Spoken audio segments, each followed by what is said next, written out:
yoshdagi muammo emas. 90% holatlarda bu follikulit bakteriyalar hisobiga soch follikullarini yalliqlanishi. Asosiy birinchi sabablardan biri bu ko'p terlash, sintetik siqib turadigan ichki kiyimlar va ko'p o'tirish hisoblanadi. Bunday holatlar terida mikrotravma hosil bo'lishi, teri ko'p terlashi va bakteriyalar ko'payib ketishiga sabab bo'ladi.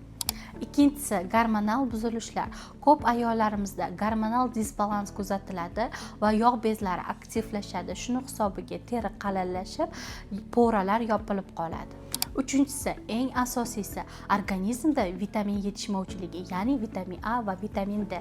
Vitamin A terini yangilashga va silliq bo'lishga yordam beradi. Vitamin D esa immunitetni hosil qiladi. Terida immunitet yetishmasa, sizda ugrilar paydo bo'lishiga katta sabab bo'ladi. Agar sizda bunday holatlar gigiyenaga rioya qilishingizga qaramasdan qaytalaversa, gormon va vitaminlarga analiz topshiring. Yaxshisi esa bizni klinikaga murojaat qiling.